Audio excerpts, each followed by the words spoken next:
आज के मुख्य समाचार। डॉक्टर राजू बिंदल का कांग्रेस सरकार पर तीखा हमला। लगातार बारिश और बर्फबारी से जनजीवन अस्त व्यस्त।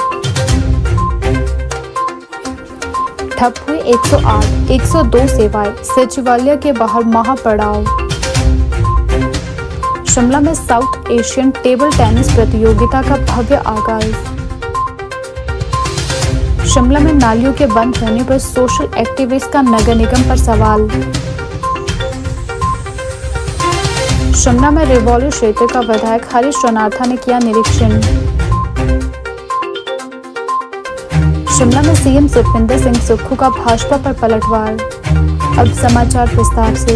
भारतीय जनता पार्टी के हिमाचल प्रदेश अध्यक्ष डॉक्टर राजू बिंदल ने प्रदेश कार्य समिति की बैठक में भारतीय राष्ट्रीय कांग्रेस सरकार पर जोरदार हमला बोला। उन्होंने आरोप लगाया कि वर्तमान सरकार की नीतियों से प्रदेश की जनता महंगाई, बढ़ती टैक्स और कुशासन के कारण पूरी तरह से परेशान हो चुकी है। डॉक्टर बिंदल ने अपने संबोधन में कहा कि कांग्रेस सरकार जनता की भलाई के बजाय उस पर आर्थिक बोझ बढ़ाने का कार्य कर रही है। उन्होंने आरोप लगाया कि सरकार ने एक के बाद एक नए टैक्स लगाकर आम लोगों की कमर तोड़ दी है। उन्होंने कहा कि बिजली के बढ़े हुए बिल अब लोगों को करंट मारने लगे हैं, जबकि पानी की दरों में भी वृद्धि की गई है। इसके अलावा एचआरटीसी के किराए में बढ़ोतरी और कई बस रूट बंद किए जाने से आम आदमी की परेशानियां लगातार बढ़ती जा रही है।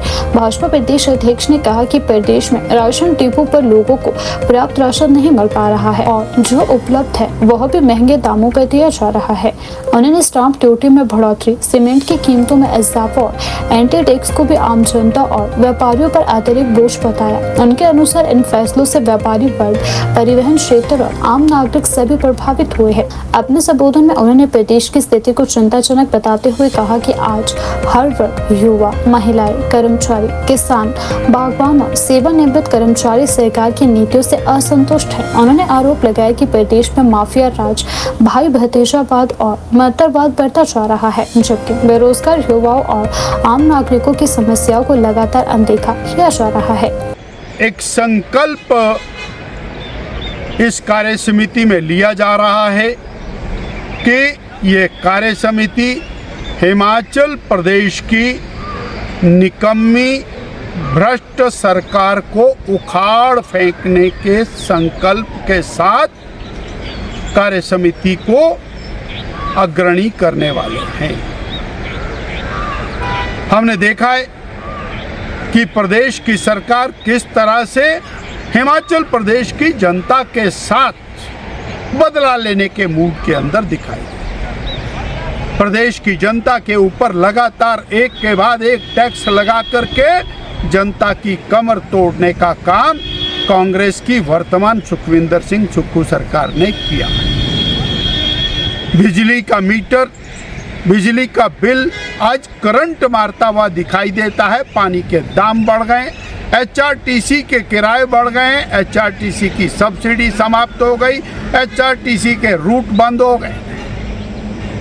राशन डिपो में राशन मिलता नहीं है, मिलता है तो बाजार भाव से महंगा मिलता है। स्टाम्प ड्यूटी बढ़ गई है और आए दिन सीमेंट के दाम बढ़ते हैं। प्रदेश की जनता की कमर तोड़ने का पूरा इंतजाम सुखविंदर सिंह सुक्खू सरकार ने किया। भारतीय जनता पार्टी इन सारे विषयों को लेकर जनमानस के अंदर उतरेगी, लगातार सड़क से लेकर के और विधानसभा तक जनता के मुद्दों को उठाने वाली। आज ये संकल्प यहाँ से लेना है कि एक भी जनता के मुद्दे को लेकर, हर मुद्दे को लेकर के मैदान जंग के अंदर भारतीय जनता पार्टी जाने वाली है। आज हम देख रहे हैं डीजल पेट्रोल की महंगाई प्रदेश की सरकार के द्वारा की जा रही है। 10 रुपये 40 पैसे पहले वैट लगाया, 5 रुपये अब सेस लगाया। इसके विपरीत मोदी जी के सरकार 10.5 रुपये का रिलीफ देकर के पेट्रोल और बाकी चीज़ों के दामों को कंट्रोल करने के प्रयास में जुटी। एंट्री टैक्स ने जिस तरह से हिमाचल प्रदेश की कमर तोड़ी, हिमाचल प्रदेश को बदनाम किया और जिस तरह से गैंगवार, माफिया राज, अराजकता, ये सब भाई भतीजावाद, मित्रों की सरकार, बेरोजगार युवकों के साथ अन्याय, ठगी, बहनों के साथ अन्याय, शोषण, कर्मचारी, व्यापारी, किसान, बागवान और सेवानिवृत्त कर्मचारी, पूरा समाज आज उद्वेलित है और भारतीय जनता पार्टी इन सब वर्गों की आवाज को उठाकर संकल्प लेती है कि इस वर्तमान कांग्रेस की सरकार को उखाड़ देंगे। राजधानी शिमला के रिवॉली रोड से वेस्ट एंड क्षेत्र में चल रहे निर्माण कार्यों को लेकर बढ़ती चिंताओं के बीच शहरी क्षेत्र के विधायक हरीश जनार्दन ने मौके का दौरा कर स्थिति का जायजा लिया। यह निरीक्षण स्थानीय पार्षद सरोज ठाकुर, दुकानदारों और क्षेत्रीय लोगों द्वारा उठाई गई समस्याओं के बाद किया गया। निरीक्षण के दौरान दुकानदारों ने विधायक को बताया कि निर्माण कार्यों के चलते क्षेत्र में जमीन धंसने की समस्या लगातार सामने आ रही है, जिससे आसपास के भवनों और दुकानों की सुरक्षा को लेकर भय का माहौल बना हुआ है। इस पर विधायक ने मौके पर मौजूद ठेकेदारों, नगर निगम अधिकारियों और अन्य संबंधित विभागों के साथ विस्तृत चर्चा की और आवश्यक दिशा निर्देश जारी किए। विधायक हरीश जनार्दन ने स्पष्ट कहा कि जनता की सुरक्षा सर्वोच्च प्राथमिकता है और किसी भी प्रकार की लापरवाही बर्दाश्त नहीं की जाएगी। उन्होंने संबंधित विभागों को निर्देश दिए कि निर्माण कार्य को निर्धारित समय सीमा में तेजी से पूरा किया जाएगा ताकि किसी भी संभावित दुर्घटना से बचा जा सके। उन्होंने बताया कि बस स्टैंड और आसपास के निर्माण कार्यों को पूरा करने के लिए 2 महीने का लक्ष्य रखा गया है। इसे हर हाल में जुलाई तक पूरा करने का प्रयास किया जाएगा। निरीक्षण के दौरान जल निकासी की समस्या भी प्रमुख मुद्दे के रूप में सामने आई। पार्षद सरोज ठाकुर ने बताया कि बरसात के दौरान पानी बहकर नीचे स्थित दुकानों और बाजार में पहुंच जाता है, जिससे व्यापारियों को भारी नुकसान उठाना पड़ता है। उन्होंने कहा कि इस समस्या के समाधान के लिए विधायक को मौके पर बुलाया गया, जिस पर विधायक ने तुरंत कार्यवाही कर आश्वासन दे दिया। विधायक ने अधिकारियों को निर्देश दिए कि क्षेत्र में जल निकासी की उचित व्यवस्था सुनिश्चित की जाए ताकि सड़कों और इमारतों को होने वाले नुकसान से रोका जा सके। साथ ही स्मार्ट सिटी परियोजना के अंतर्गत किए गए कार्यों की भी समीक्षा की गई और जहां आवश्यक सुधार की जरूरत है वहां तत्काल कार्यवाही के निर्देश भी दिए गए। इसके अलावा रिवॉली रोड क्षेत्र में आम जनता और दुकानदारों की सुविधा को ध्यान में रखते हुए महिला और पुरुष सार्वजनिक शौचालयों के निर्माण की मांग भी उठाई गई। इस पर विधायक ने संबंधित अधिकारियों को निर्देश दिए हैं कि वर्तमान परियोजना के साथ ही शौचालय निर्माण का कार्य भी जल्द पूरा किया जाए। विधायक ने हाल ही में टूटीगंडी क्षेत्र में हुए भूस्खलन का जिक्र करते हुए कहा कि इस बार बरसात समय से पहले शुरू होने के संकेत मिल रहे हैं। ऐसे में सभी विभागों को पहले से ही सतर्क रहने और संवेदनशील क्षेत्रों में आवश्यक सुरक्षा उपाय करने के निर्देश दिए गए हैं। इसमें लगभग कोई 15-20 दिन पहले ये एरिया थोड़ा सिंक हो गया था due to construction of the new bus stand. तो यहाँ पे फुटिंग पड़ रही थी जो इसका एक कुछ एरिया टूवर्ड्स ऑकलैंड हाउस की तरफ का था, इसमें फुटिंग्स पड़ रही थी तो ऊपर से ये बरसात के कारण थोड़ा सिंक होके बैठ गया था, तो जिससे कि कुछ दरारें मेन रोड में ऊपर से भी पड़ी है और लोगों को थोड़ा जिसे कहते हैं अनसेफनेस फील होने लगी थी जो बिल्डिंग्स एडजॉइनिंग में इसके साथ खड़ी थी। तो आज आए हैं, आज आरटीडीसी के इंजीनियर्स भी हैं और हमारे पास पीडब्ल्यूडी के भी और एमसी के भी और साथ में हमारे साथ यहाँ के जो हमारे काउंसलर है श्रीमती सरोज ठाकुर जी वो भी साथ है।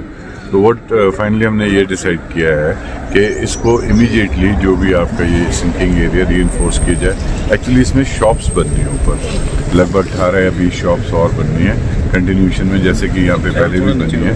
तो उनको भी अब इमीडिएटली हमारे को कंस्ट्रक्ट, जब हमारी फुटिंग बढ़ जाएगी और ये थोड़ा राइज होगा तो साथ साथ इसमें शॉप्स भी बनी है। तो we are given them 2 months time, जुलाई के फर्स्ट वीक तक इन्होंने कंप्लीट करने का इस वाले ब्लॉक को अश्योरेंस दी है। तो बीच बीच में हम आते रहेंगे, यहाँ चेक करते रहेंगे और बाकी यहाँ पे जो काउंसलर मैम है ये खुद भी घूमते रहेंगे, देखते रहेंगे इसको। जो भी कोई कंप्लेंट होगी तो I will be directly in touch with the councillor and the concern authorities. अभी हाँ, जहाँ थोड़ा एक तो अभी टूटीगंडी के पास भी एक स्लाइड सा आया है, पर वो रीइंफोर्स हो जाएगा। वो मलबा था ऊपर से वो गया है, और कुछ एक एरिया उसमें वनरेबल हो सकता है अगर बारिशें ना रुके, तो वो PWD का काम है, उनकी टीम वहाँ पे अभी जाएगी, वो भी चेक करेगी और उसमें भी हम कोशिश करते हैं, क्योंकि जो ये बरसातें अभी आई है और जहाँ जहाँ पे हमें लगता है कि शिमला में नुकसान इससे हुआ है या आने वाले टाइम में नुकसान हो सकता है, तो उसके लिए भी हम अभी जाके प्रयास कर रहे हैं कि उसको पहले ही जो उसमें थोड़े थोड़े काम होने उन काम को कंप्लीट किया जाए। मेरे ही कहने पर मैंने इनको सूचित किया था कि यहाँ जो रिवॉली रोड की कंडीशन है वो ज़्यादा ख़राब हो गई है, क्योंकि ऊपर PWD विभाग ने जो काम किया तो पूरा माल रोड का जो पानी है वो 14 इंच मोटी पाइप लगा के सारा ड्रेन जो है वो तिब्बतियन मार्केट की जो पहले हुआ करती थी वहाँ को सारा पानी निकाल दिया। उसकी वजह से रोड को भी लॉस हो रहा है और आगे बिल्डिंग आई है उसको भी लॉस हो रहा है। तो ये निरीक्षण के लिए हमने इनसे रिक्वेस्ट की थी, तो आज आए थे, तो होपफुली ऐसे लगता है कि कुछ पॉजिटिव रिज़ल्ट जो हैं वो आएंगे। यहाँ पर 4-5 शॉप्स थी, ये सारी शॉप्स जो हैं स्मार्ट सिटी के दौरान बनाई गई हैं। 25 शॉप्स जो थी वो बननी थी, उनमें से 20 शॉप्स जो हैं वो बन के हैंडओवर भी कर दी गई हैं, उन्हीं को की हैं जो जिनकी वो शॉप्स थी। आगे 5 शॉप्स और हैं, 4-5 शॉप्स हैं, वो टूटी नहीं, वो खाली नहीं हुई हैं। तो आज विधायक महोदय ने ये डायरेक्शन MC को दे दी है कि इनको खाली करवाओ, क्योंकि ये 18 टोटल शॉप्स हैं जो बननी और जिनकी हैं उन्हीं को वापस दी जानी है।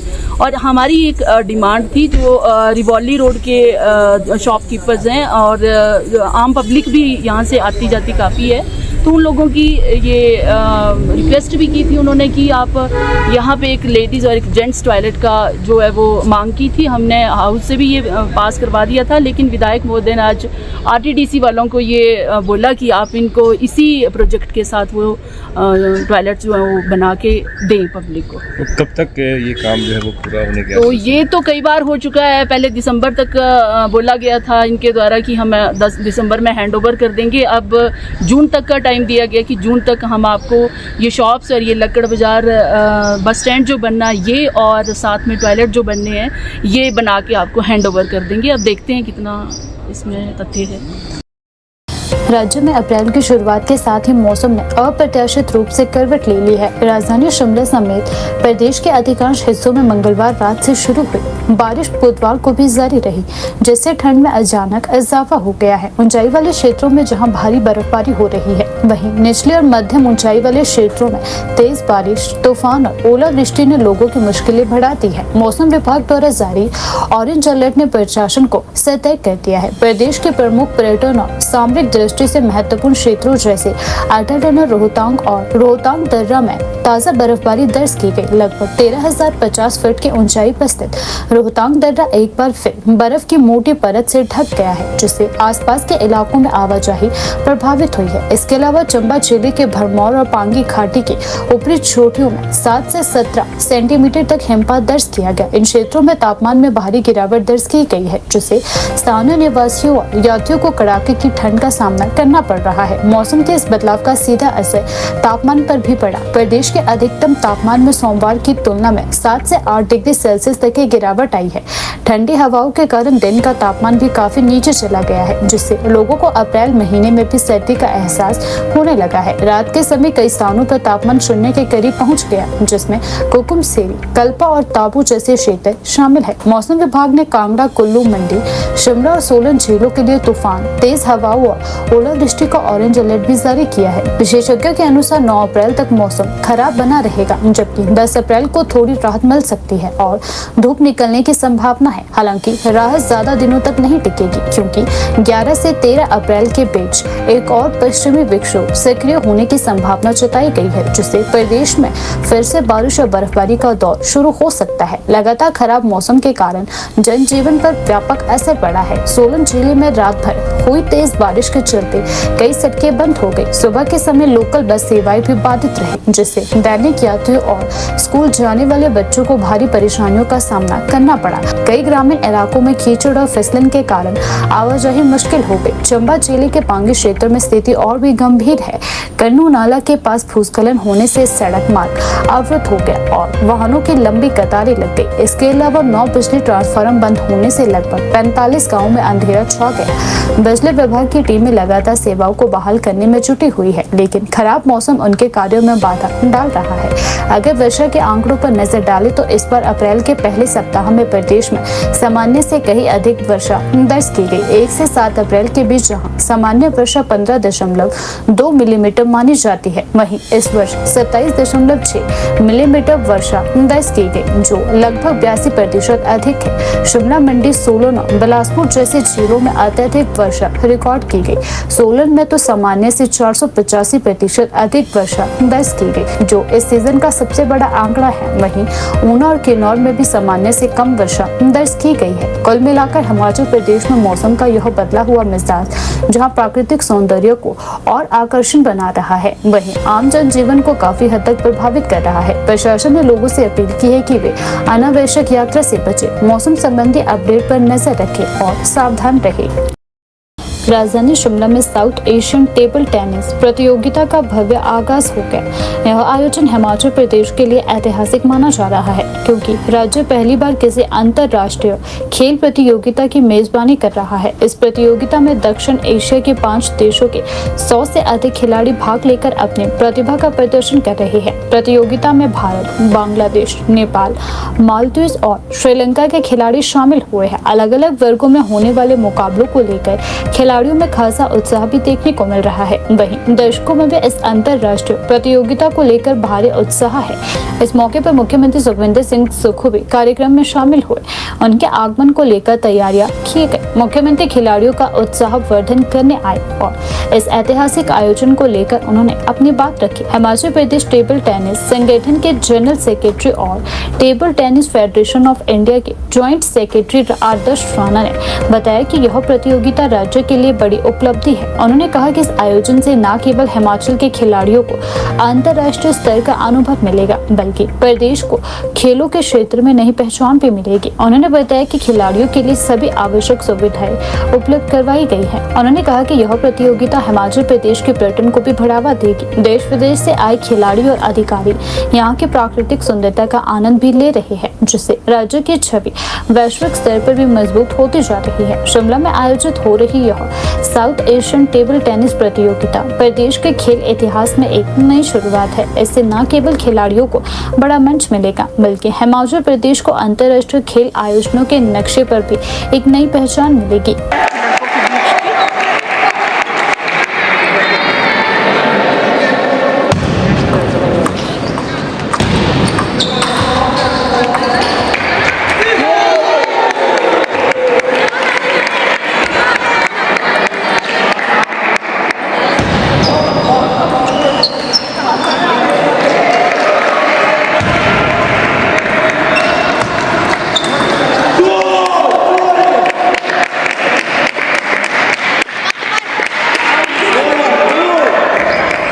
अधीश Rana, general secretary Himachal Pradesh table tennis association and joint secretary table tennis federation of India.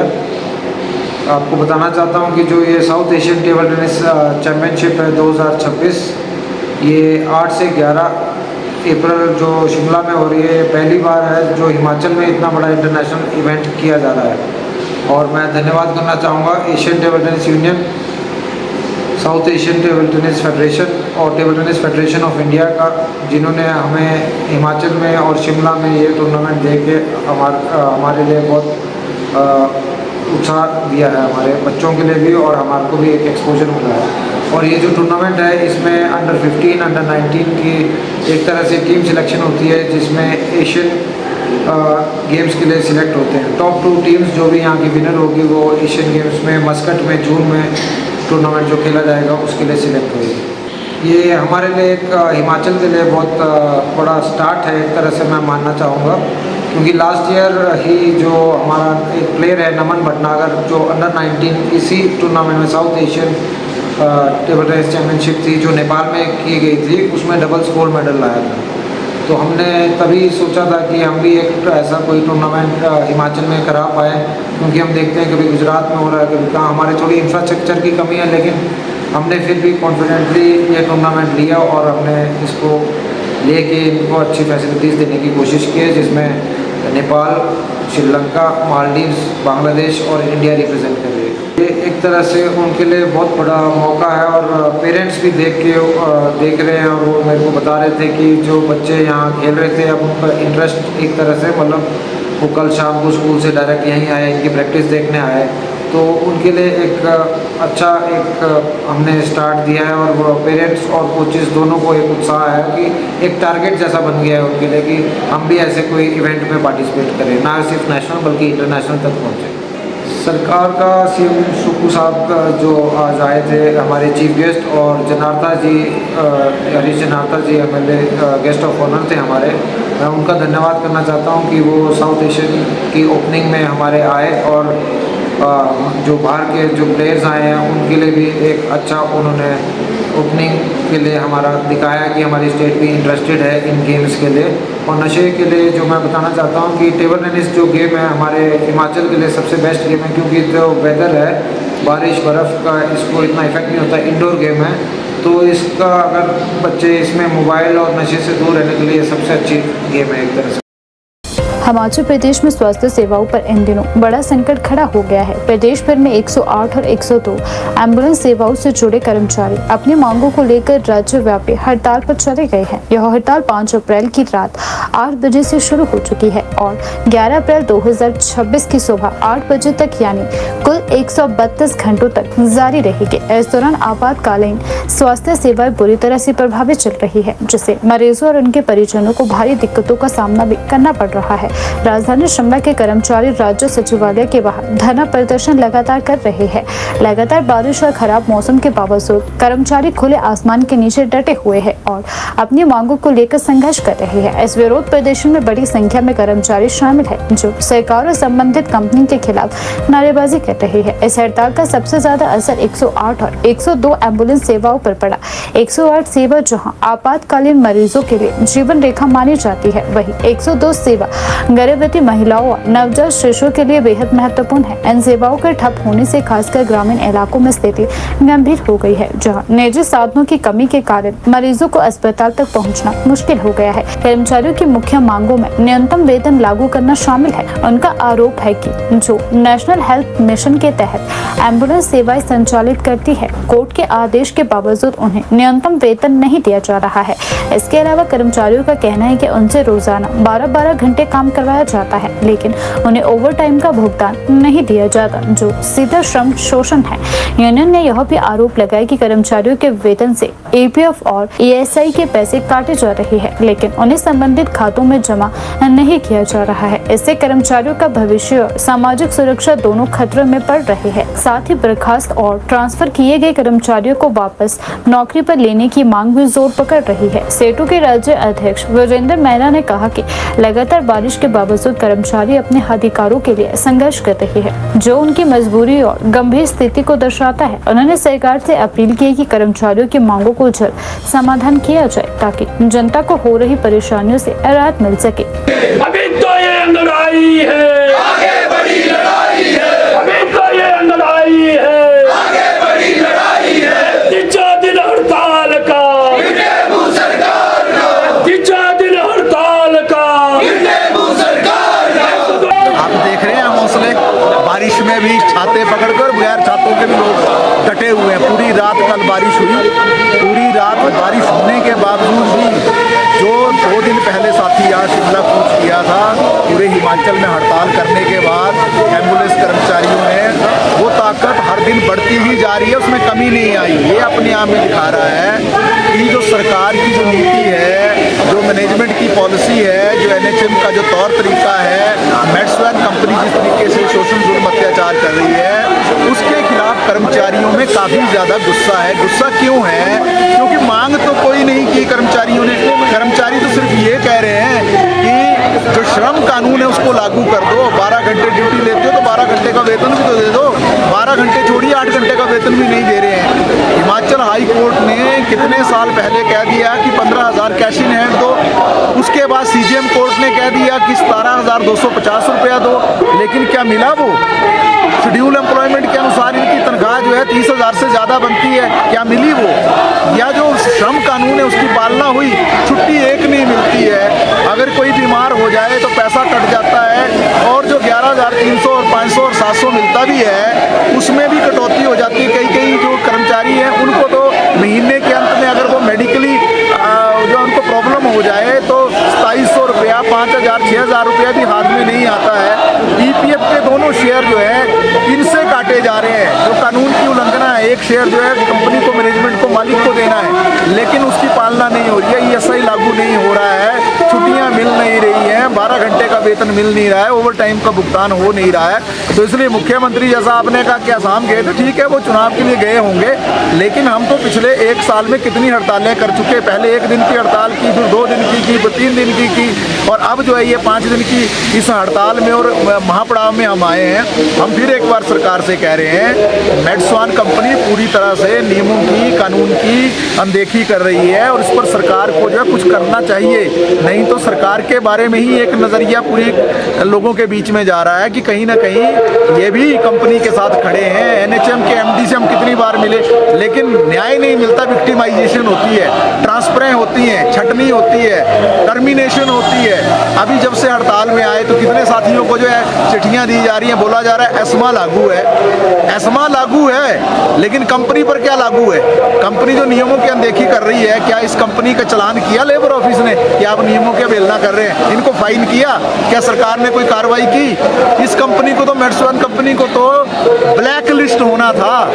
जो नियमों की पालना नहीं करेगा, एग्रीमेंट की पालना नहीं करेगा, कॉन्ट्रैक्ट की पालना नहीं करेगा, जो ठेका दिया है उसके नियमों की पालना नहीं करेगा, उसको तो ब्लैक लिस्ट होना है। ब्लैक लिस्ट होने के बजाय क्या हो रहा है? कंपनी को संरक्षण है एनएचएम का और सरकार का, और उसी के एवज में कंपनी का जो हौसला है वो बुलंद हो रहा है, कॉन्फिडेंस बढ़ रहा है, और वो जो उन पर कार्रवाई होनी थी उसके बजाय जो है कर्मचारियों के ऊपर जो है टर्मिनेशन की तलवार लटक रही है, ट्रांसफरें हो रही हैं, और जो जिस तरीके से चिट्ठियां दी जा रही है, प्रताड़ना की जा रही है, धर्मपुर में बुलाया जाता है, वहाँ डराया धमकाया जाता है लोगों को। लेकिन इसके बावजूद हम ये कहना चाहते हैं, एक मुकम्मल हड़ताल हुई हिमाचल प्रदेश के अंदर। कभी कल्पना नहीं की थी एनएचएम ने या मेड्सवान ने कि इस तरीके की हड़ताल होगी, लेकिन कर्मचारियों ने दिखा दिया, मजदूरों ने, कि उनकी क्या ताकत है। मेरा नाम बालाराम शर्मा है, मैं 102 Himachal Pradesh contract work union का जनरल सेक्रेटरी हूँ। देखो मैं मुझे आज तीसरा दिन है हमारा हड़ताल का। अभी तक सरकार और प्रशासन की ओर से इसमें कोई भी हस्तक्षेप नहीं किया गया है। हम जो धंधा प्रदर्शन किया हमें उम्मीद है कि सीएम साहब आसाम से वापस आ गए, कोई सोल्यूशन निकाले, वार्तालाप में कोई भी ये होगा हम उसके लिए भी तैयार है। अगर मतलब किसी तरह इग्नोर कर दिया जाता है कि वहाँ से कोई बात नहीं करता है, तो ये आंदोलन एक नई दिशा के अंदर जाएगा, जिसकी पूरी जिम्मेवारी हिमाचल सरकार और प्रशासन की और साथ में मेड्सवान फाउंडेशन है, जो मतलब जिन कंपनी को उन्होंने टेंडर दिया हुआ है। ये 4.5 लगे मेड्सवान फाउंडेशन को, और 4.5 साल में मेड्सवान फाउंडेशन ने अभी तक कर्मचारियों का 1 भी रुपये की इंक्रीमेंट बढ़ोतरी हुई है। और हमारा दिन के हिसाब से, जैसे अगर कोई किसी के 10 दिन की सैलरी मिलती है, 20 दिन में 20 दिन सैलरी मिलती है, सैलरी का कोई ऐसा फिक्स नहीं है कि हमारी सैलरी कितनी है। हमारे को आज 14, 15 साल ही हो गई, हमारे को ये भी पता नहीं है कि सैलरी कितनी है, जितने दिन लगे उतनी सैलरी है। अभी तक जिसके पूरे दिन होते हैं महीने के, उसको 11,700 रुपये तनख्वाह मिलती है, जिसमें अपने परिवार और अपने बच्चों का पालन पोषण करना बहुत टफ हो रहा है।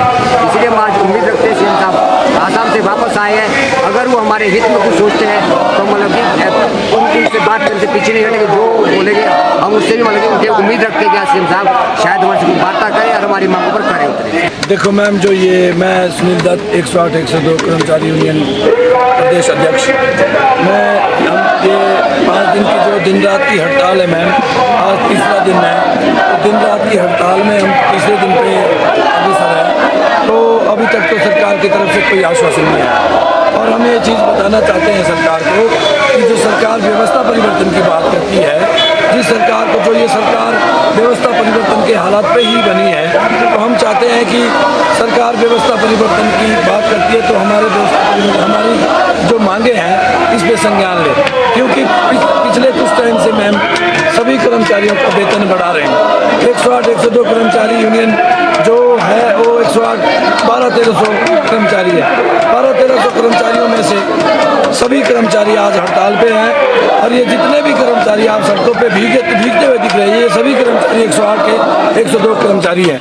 ये हम सीटू के बैनर तले तीसरे दिन हड़ताल पर है। तो हम सरकार से यही उम्मीद करते हैं कि हमारे बारे में कोई संज्ञान ले। जो हमारा मिनिमम वेज है, जो 2020 से लेकर CGM court, labour court, high court ने लागू किया हुआ है, तो हम चाहते हैं कि उसको तुरंत प्रभाव से लागू किया जाए। राजधानी शिमला में बारिश के बीच शहर की जल निकासी व्यवस्था को लेकर गंभीर सवाल उठने लगे हैं। शिमला शहर से स्थायी निवासी बिमला ठाकुर ने नगर निगम की कार्य प्रणाली पर सवाल खड़े करते हुए कहा कि शहर में सड़कों के किनारे बनी नालियों को बंद किया जा रहा है, जिससे आम लोगों को भारी परेशानियों का सामना करना पड़ रहा है। बिमला ठाकुर का कहना है कि हाल ही में प्रदेश में आई आपदाओं व लगातार हो रही बारिश के बावजूद नगर निगम द्वारा जल निकासी व्यवस्था को सुधारने के बजाय नालियों को बंद किया जा रहा है। उन्होंने कहा कि पहले इन नालियों के माध्यम से बारिश का पानी आसानी से निकल जाता था, जिससे सड़कों और घरों में पानी भरने की समस्या नहीं आती थी, लेकिन अब स्थिति पूरी तरह बदल गई है। उनके अनुसार नालियों के बंद होने के कारण सड़कों पर पानी जमा हो रहा है, जिससे सड़कें खराब हो रही है और कई जगहों पर जल भराव की स्थिति भी देखने को मिल रही है। इतना ही नहीं, पानी लोगों के घर में घुस रहा है, जिससे स्थानीय निवासियों को आर्थिक और मानसिक दोनों तरह की परेशानियों का सामना करना पड़ रहा है। गंदगी और बदबू की समस्या भी तेजी से बढ़ रही है, जिससे स्वास्थ्य संबंधी खतरे भी उत्पन्न हो रहे हैं। बिमला ठाकुर ने यह भी बताया कि शिमला में बनी ये नालियां ब्रिटिश काल के समय की है और उस समय इन्हें वैज्ञानिक तरीके से बनाया गया था ताकि पहाड़ी इलाके में बारिश के पानी की निकासी सुचारू रूप से हो सके। उन्होंने कहा कि उस समय की व्यवस्था आज भी कारगर हो सकती है यदि उसका सही तरीके से रखरखाव किया जा सके। उन्होंने नगर निगम से मांग की है कि वह तुरंत इस समस्या पर ध्यान दे और बंद की जा रही नालियों को दोबारा खोला जाए ताकि जल निकासी व्यवस्था को सुचारू किया जा सके। साथ ही उन्होंने चेतावनी दी कि यदि समय रहते इस समस्या का समाधान नहीं किया गया तो आने वाले दिनों में स्थिति और भी गंभीर हो सकती है। शिमला में जल निकासी की बिगड़ती व्यवस्था ने एक बार फिर प्रशासन की कार्य प्रणाली पर सवाल खड़े कर दिए हैं। लगातार बारिश के बीच अगर इस समस्या का जल समाधान नहीं किया गया तो यह शहर वासियों के लिए बड़ी मुसीबत बन सकती है। मेरा नाम बिमला ठाकुर है और मैं यहाँ की निवासी हूँ। शिमला शहर में ही पैदा हुई हूँ। तो मेरा कहने का मतलब ये है कि शिमला में जो नालियाँ हैं, खासकर बरसाती पानी को लेके, तो ये जो पानी है ज़्यादातर सड़कों पे होता है और सड़कों से होता हुआ कई बार ये पानी जो है लोगों के घरों में घुस जाता है या कहीं दीवार गिर रही है या हमारा चलना मुश्किल हो जाता है रास्ते में। और कई जगह तो ऐसा है कि जो काटोर साइड मैं देखती हूँ कि पानी जमा होता है, पानी के बहाव के लिए जगह नहीं है। और इससे ये कि मेरा इतना सा है कि जैसे ब्रिटिश टाइम में ब्रिटिश लोगों ने जो हमारा ये सिटी बनाया था, तो उस टाइम जो नालियाँ थी उनमें से मैक्स बचपन से जैसे मैं नालियों देख ही रहे आते जाते, क्योंकि हम तो बरसात में भी शहर में चलते ही है, ऐसा नहीं है कि मैं घर पे कभी रहती हूँ। तो उस टाइम जो होता था कि पूरे शहर में प्रॉपर नालियाँ थी, पानी की निकासी के लिए था।